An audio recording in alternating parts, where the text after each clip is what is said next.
My wife cheated with a stranger she met at our daughter's school event. I never imagined my marriage would unravel the way it did. My wife, Lauren, and I had been together for 12 years, sharing everything from the mundane routines of daily life to the incredible joy of raising our 9-year-old daughter, Emma.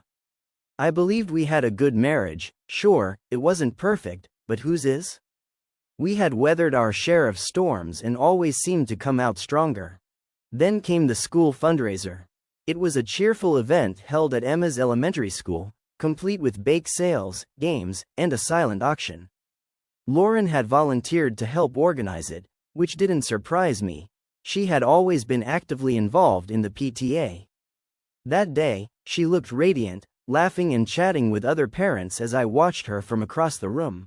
At one point, I noticed her talking to a man I didn't recognize. He seemed harmless enough, just another parent, but something about the way they interacted caught my attention. I shrugged it off, chalking it up to paranoia. After all, Lauren had never given me a reason to doubt her. But looking back now, I realized that moment was the first crack in the facade. A few weeks later, Lauren started acting differently. At first, it was subtle. A missed dinner here, a vague excuse about PTA meetings running late there. She became glued to her phone, her screen lighting up with messages she never bothered to explain. I remember one evening when we were watching a movie together, and she got up to take a phone call. Her voice was low and hushed as she stepped out of the room. When I asked who it was, she smiled nervously and said, "Just Sarah from the PTA." I wanted to believe her, I really did. But something about the way she avoided eye contact planted a seed of doubt in my mind. As the weeks passed, Lauren's behavior became increasingly erratic. She started dressing up more than usual, even for casual errands. When I playfully asked why she was putting so much effort into her appearance, she brushed it off, saying, "It's just nice to feel good about myself." I wanted to support her newfound confidence, but my instincts wouldn't let it go. I began to notice other things too. Her phone, once casually left on the kitchen counter, was now always within arm's reach. She started staying out later than usual, blaming PTA responsibilities or catching up with friends. The breaking point came one Friday evening. Lauren was supposed to be at another PTA meeting, but when I called Sarah, the same friend she'd claimed to be meeting, I learned there wasn't a meeting scheduled that night. My heart raced as I hung up the phone. That night, when Lauren came home, I tried to keep my emotions in check. "How was the meeting?" I asked casually, watching her closely. "It was fine," she replied, avoiding my gaze as she kicked off her shoes. I wanted to confront her right then and there, but I knew I needed proof. If I was wrong, accusing her without evidence could destroy our marriage. So I decided to wait and dig deeper. Over the next few weeks, I became a man on a mission. I hated feeling like a spy in my own marriage, but I needed to know the truth. One night, while Lauren was in the shower, I unlocked her phone using the passcode I'd memorized long ago. What I found confirmed my worst fears. There were dozens of messages from an unknown number, messages that left little to the imagination. Words like asterisk, "I can't wait to see you again," asterisk and asterisk. "Last night was amazing," asterisk burned into my mind as I scrolled through the texts. My stomach churned when I saw a picture of her, smiling, glowing, and undeniably happy, sent to him. I copied everything. The messages, the pictures, even the contact information. As painful as it was, I knew I needed this evidence.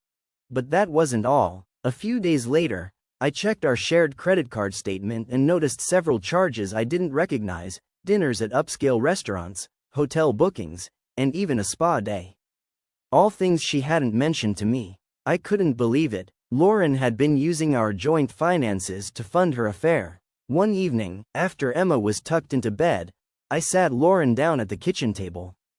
My hands were shaking as I placed my phone in front of her, the incriminating messages open on the screen.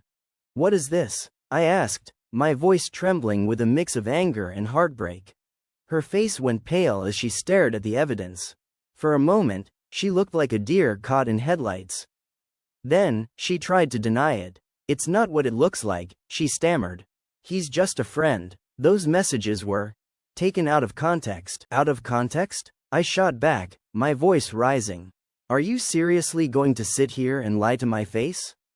What about the dinners? The hotels? The pictures? She opened her mouth to respond but closed it again, unable to come up with an excuse. Finally, she broke down and admitted the truth. Yes, I've been seeing someone, she confessed, tears streaming down her face. But it didn't mean anything. I didn't want to hurt you or Emma. I was just, I don't know, looking for something I thought I'd lost. Her words felt like daggers to my heart. I wanted to scream, to yell, to ask her how she could do this to us. But I kept my composure, knowing that an outburst wouldn't solve anything. I trusted you, Lauren, I said quietly. I gave you everything, and this is how you repay me. She begged for forgiveness, promised it would never happen again, and swore she'd end the affair immediately. But I wasn't sure if I could believe her, or if I even wanted to.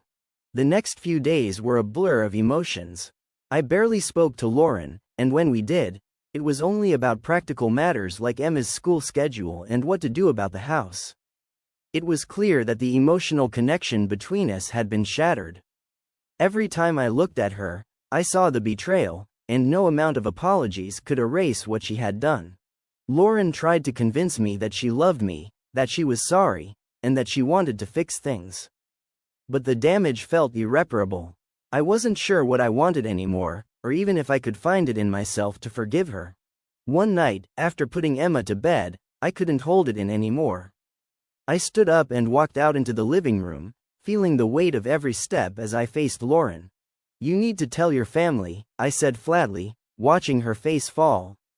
They deserve to know what you've done. Lauren shook her head quickly, tears streaming down her face. Please, don't do that. They'll never forgive me. I don't want them to hate me. I don't care, I replied coldly. They should know the truth. They have the right to know what kind of person you are. She pleaded with me for hours, but I was resolute. I couldn't let this slide. It was too deep, too painful. I couldn't allow her to walk away from this unscathed, not when everything she had done felt like a slap in the face to me and our daughter. The next day, I called Lauren's parents. I had never thought it would come to this, but the weight of what had happened was too much to bear alone. I didn't tell them everything at once. I left out the worst details, but I made sure they understood the gravity of the situation. I explained how she had betrayed not only me, but also our family, and how I was struggling to even look at her. Lauren's mother was shocked, devastated even, but she thanked me for telling her. Her father, on the other hand, was livid. He was a man of few words, but I could tell from the silence that he was crushed. When he finally spoke, it was with a tone of finality that left no room for debate. You did the right thing, he said, and then hung up. I didn't expect any of this to make me feel better. I knew that this revelation was only the beginning of the fallout. And I was right. The next day, Lauren's family arrived at our house, her mother, father, and sister, all looking to talk. Her mother was in tears, her father looked distant, and her sister was angry. The confrontation that followed was uncomfortable, to say the least. Lauren didn't say much. She just stood there, looking lost, as her family tore into her. Her mother was devastated, repeating over and over how she never expected something like this from her daughter. Her father's disappointment was palpable as he quietly asked her, "How could you do this to your family?" I watched her crumble under the weight of their questions. And for a moment, I almost felt sorry for her, almost. But then I remembered the lies, the deceit, and the broken trust. I stood back, letting them speak. I wasn't there to help her. I was there to make sure that she understood the consequences of her actions. After her family left, there was nothing left to say. The silence in the house was deafening. Lauren's apologies were endless, but I had already made up my mind. I couldn't continue to live this lie. I couldn't pretend everything was fine when every part of me felt broken. That night, I sat down with Emma. I could see the confusion and sadness in her eyes. She wasn't old enough to understand everything, but she knew something was wrong. I promised her that I would always be there for her, no matter what happened between her mother and me. As the days passed, I kept my distance from Lauren, only speaking when necessary. She moved out to her parents' house, where she said she'd work on herself. I didn't know if I believed her.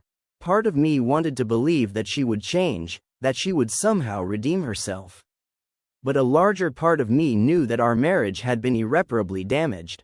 I focused on Emma, trying to give her some semblance of normalcy. She seemed okay, at least on the surface, though I knew she was struggling too. We had always been a close-knit family, and now that was gone. Lauren tried calling and texting me for a few weeks after she moved out, but I didn't respond. The truth was, I didn't know what to say. There were no words that could fix what had been broken. As the months went on, I found myself reflecting on everything: our marriage, her betrayal, the lies. I tried to put everything in perspective, but it wasn't easy. I often found myself questioning everything we had built together. Was any of it real? Or had I been living in a fantasy? I started going to therapy, not just for me, but for Emma as well. We had to rebuild, even if we didn't know where to start. The more I thought about it, the more I realized how much Lauren had taken for granted. She had risked everything for a moment of excitement, and in doing so, she destroyed the family she claimed to love. There were days when I still missed her. The good moments we shared, the laughs, the quiet nights, the dreams of a future together. But those moments were buried beneath the weight of her actions. And that was the hardest part, realizing that no matter how much I missed her, things could never be the same again.